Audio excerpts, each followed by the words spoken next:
So next point, lap joint. तो students यहां पे डायग्राम देखो, ये टॉप प्लेट और ये क्या है, बॉटम प्लेट। दोनों प्लेट क्या किया है, lap over each other and bolted. ठीक है ना। यहां पे कंडीशन क्या है देखो, ये जो लैप लेंथ है ना, this lap length should not be less than 4 into thickness of the thinner plate. ये दो प्लेट में से जो थिनर प्लेट है ना, उसके थिकनेस को इंटू 4 करो। जो कुछ भी वैल्यू आएगी उससे ज्यादा क्या चाहिए हमें, लैप लेंथ चाहिए। ओके ना। तो चलो सबसे पहले लैप जॉइंट की डेफिनेशन देखते हैं। तो क्या है देखो, when one member is placed above the other member and both are connected by means of bolts or weld, the joint is known as lap joint. Clear. उसके बाद कंडीशन क्या है देखो, the minimum lap shall not be less than 4 times the thickness of the thinner part. ठीक है ना। और 40 mm whichever is less.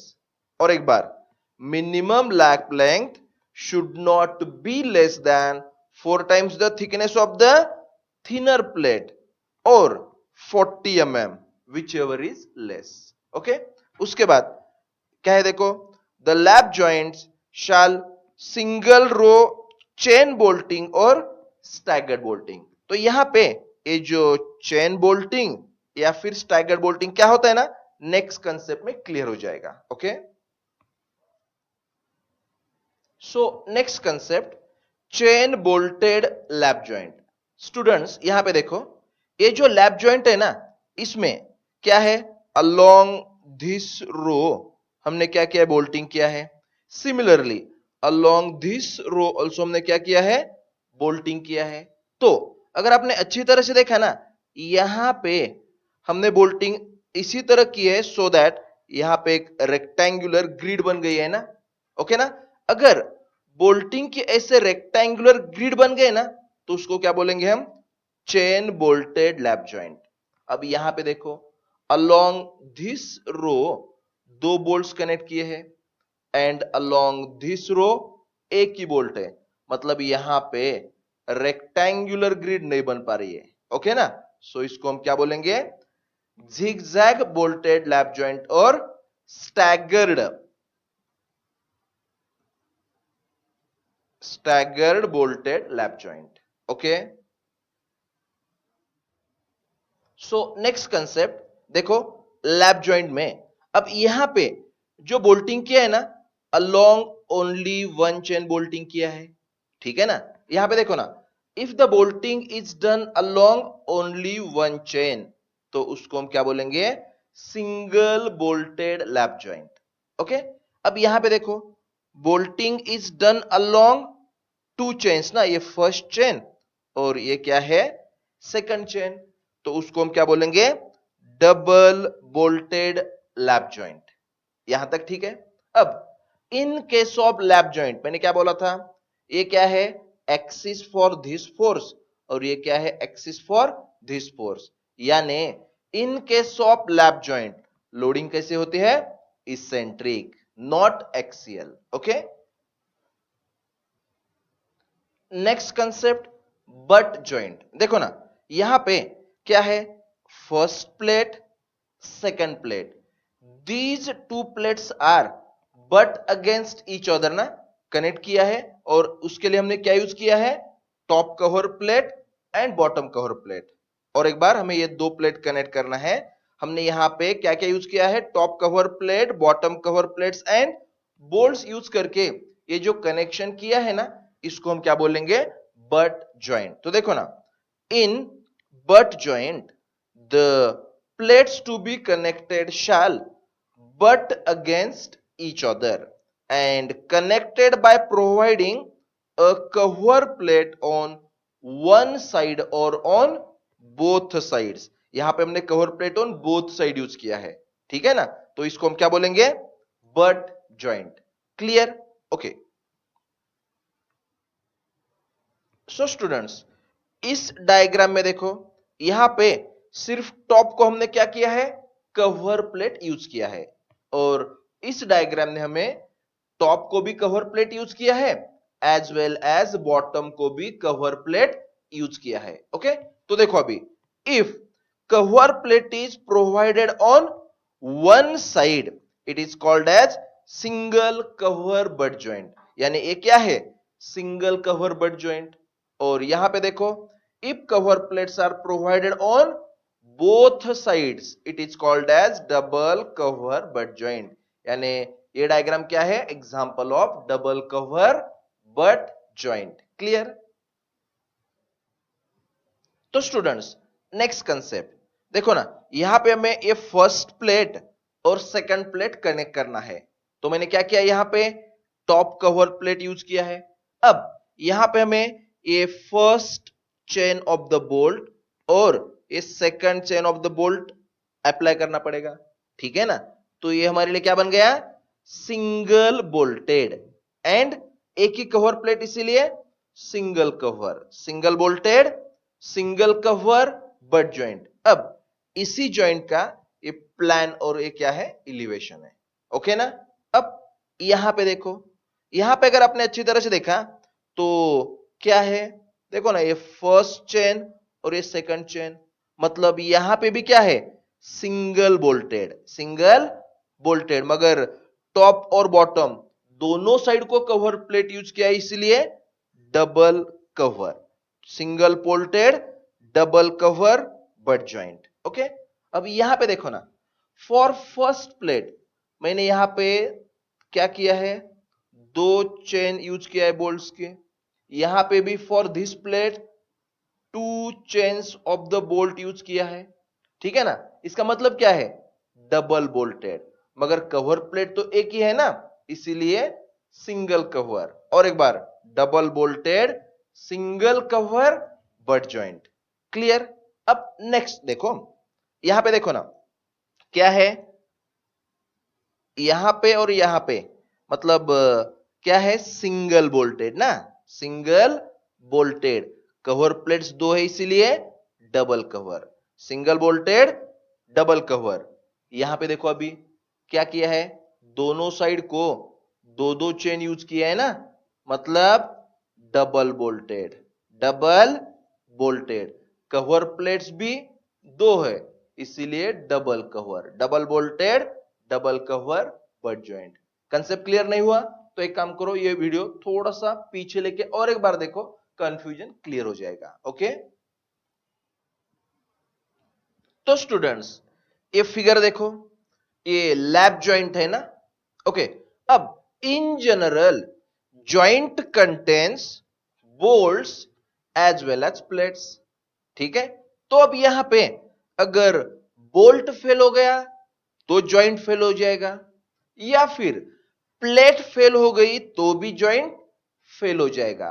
मतलब in general failure of bolted joint means either failure of bolt और failure of plate. और एक बार, in general failure of the bolted joint means either failure of the bolt या फिर failure of the plate. यहां तक ठीक है। अब हम ना बोल्ट के बारे में सोचेंगे, तो देखो ना, बोल्ट का फेल्यूर एक तो बाय शियर होगा, या फिर बाय बियरिंग होगा, या फिर बाय टेंशन फेल्यूर होगा। और एक बार, बोल्ट के फेल्यूर होने के थ्री ऑप्शंस है, बोल्ट में आइदर फेल बाय शियरिंग या फिर बियरिंग या फिर बोल्ट का टेंसाइल फेल्यूर हो सकता है। ओके, उसके बाद प्लेट के बारे में सोचा जाए ना, तो एक तो प्लेट का बियरिंग फेल्यूर हो सकता है या फिर प्लेट का टीयरिंग फेल्यूर हो सकता है। स्टूडेंट्स, अब ये जो पूरे पांचों पॉइंट्स है ना, हम वन बाय वन डिटेल में स्टडी करने वाले हैं। ओके, चलो शुरू करते हैं। First point, shearing failure of the bolt. So first point, shear failure of the bolt. अब देखो ना, ये जो फिगर है ना, ये क्या दिखाती है आपको, लैप ज्वाइंट, यानी यहां पे with the help of this bolts हमने दो प्लेट्स कनेक्ट किए हैं। ओके, अब दो प्लेट्स का ये जो इंटरसेक्शन है ना, इसको हम क्या बोलते हैं, शियर प्लेन। ठीक है, अब ये जो अप्लाइड फोर्स पी है ना, ये फोर्स जब हम इंक्रीज करते जाएंगे तो एक स्टेज ऐसी आएगी जब क्या हो जाएगा, ये जो बोल्ट है ना अलोंग दिस शेयर प्लेन क्या हो जाएगा, फेल हो जाएगा। अब along this shear plane fail हो गया मतलब बोल्ट के दो पार्ट्स बन गए।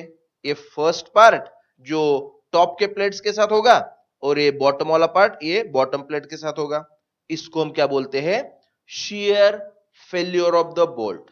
अब shear failure of the bolt के बारे में एक पॉइंट याद रखो, अगर बोल्ट ने दो प्लेट्स कनेक्ट किए ना तो वहां पे बोल्ट के दो टुकड़े हो जाएंगे, मतलब bolt subjected to single shear. अब यहां पे आओ, यहां पे with the help of this bolt हमने थ्री प्लेट्स कनेक्ट किए हैं। थ्री प्लेट्स कनेक्ट किए मतलब टू शेयर प्लेन्स। ठीक है ना, अब ये जो फोर्स है ना, as force goes on increasing, एक स्टेज ऐसी आएगी जब क्या हो जाएगा, यहां पे along this shear plane as well as along this shear plane bolt का फेल्योर हो जाएगा, मतलब प्लेट यहां से बाहर निकल जाएगी। ठीक है ना, तो देखो ना यहां पे बोल्ट दो सेक्शन पे कट हो गया है, इसको हम क्या बोलते हैं, bolt subjected to double shear. तो यहां पे याद रखो, अगर हमने with the help of bolt three plates connect किए ना तो हम क्या बोलेंगे, bolt subjected to double shear. अगर दो प्लेट्स कनेक्ट किए तो bolt subjected to single shear. Clear, तो अब देखो, अ बोल्ट में fail due to shearing, the shearing takes place at one section, उसको बोलते हैं सिंगल शेयर, और टू सेक्शंस जिसको क्या बोलेंगे, double share, depending upon the type of connection. तो इस टाइप का कनेक्शन में बोल्ट का क्या हो जाएगा, सिंगल शेयर फेल्योर हो जाएगा, और इसमें बोल्ट का डबल शेयर फेल्योर हो जाएगा। Okay, so next point, bearing failure of the bolt और प्लेट। तो स्टूडेंट्स हमने जस्ट अभी क्या स्टडी किया था, देखो sharing failure of the bolt ना, ये क्या है, sharing failure of the bolt. Okay, अब देखो ना, अगर बोल्ट की शेयर स्ट्रेंथ कम हो तो शेयर फेल्योर हो जाएगा, मगर अगर शेयर स्ट्रेंथ ज्यादा हो तो शेयर फेल्योर तो नहीं होगा। तो क्या होगा, देखो हमने यहां पे क्या किया है, ये प्लेट्स पे फोर्स तो अप्लाई किया है, मगर यहां पे अगर शेयर फेल्योर नहीं हुआ तो क्या हो जाएगा, देखो जो contact area between plate and bolt है ना, उस कांटेक्ट एरिया पे आइदर बोल्ट क्रश हो जाएगा या फिर कांटेक्ट एरिया पे प्लेट का क्रशिंग हो जाएगा। और एक बार देखो, अगर बोल्ट का शेयरिंग फेल्योर नहीं हुआ तो at the contact area of bolt end plate यहां पे क्या हो जाएगा, बियरिंग फेल्योर हो जाएगा।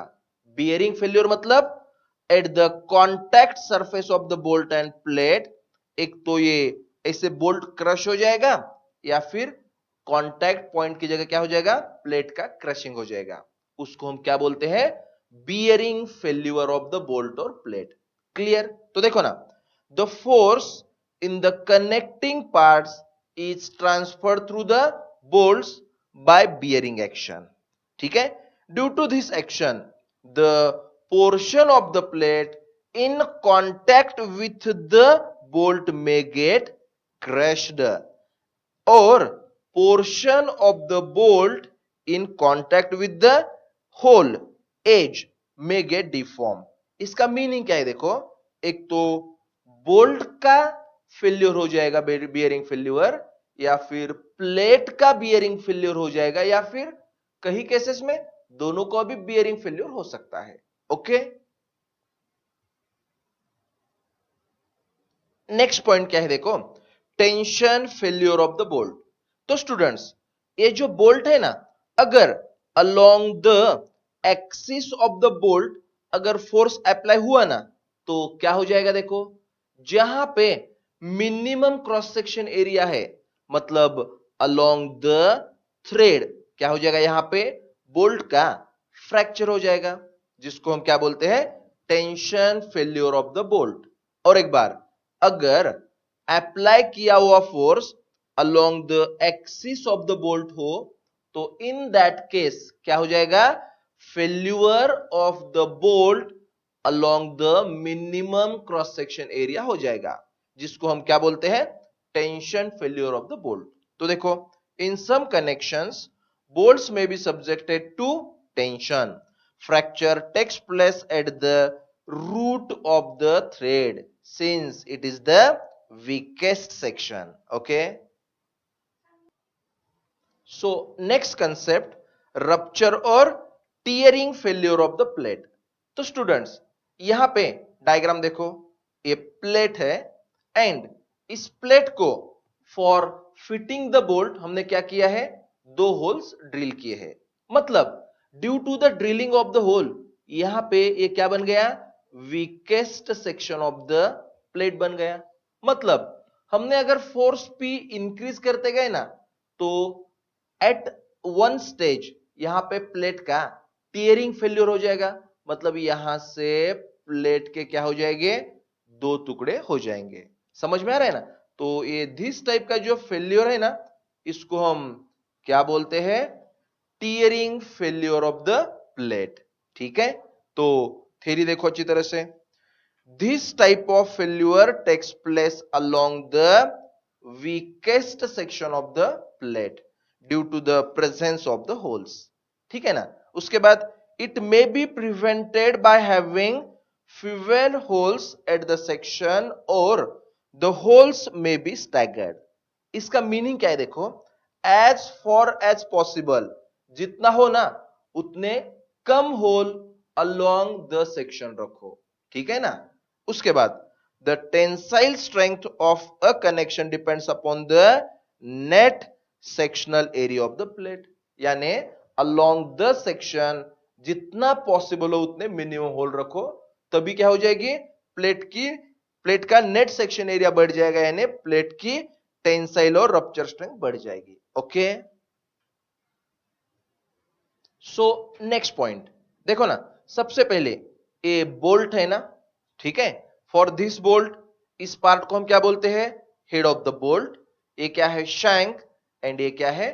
Threaded part of the bolt. Okay, तो यहां पे शैंक का डायमीटर d है, मतलब हम area of the shank find कर सकते हैं। फॉर्मूला क्या है? π/4 d स्क्वायर। ओके, अब नेक्स्ट पार्ट क्या है? देखो, ड्यू टू द थ्रेडिंग, यहां पे along the thread cross section कम हो गया है ना, तो अलोंग द रूट हमें अगर नेट एरिया फाइंड करना हो ना तो फॉर्मूला क्या है? 0.78 इंटू π/4 d स्क्वायर। ओके, तो यहां पे शैंक का एरिया मतलब क्या है? Gross cross sectional area. And at the root जो एरिया है उसको क्या बोलते हैं? Net effective cross section area. Okay, तो ग्रॉस क्रॉस सेक्शन एरिया की definition, it is the area of the unthreaded portion of the bolt और shank. And net effective cross section area की definition, it is the cross sectional area at the root of the threads. It is taken equal to 0.78 of gross area of the bolt. Okay,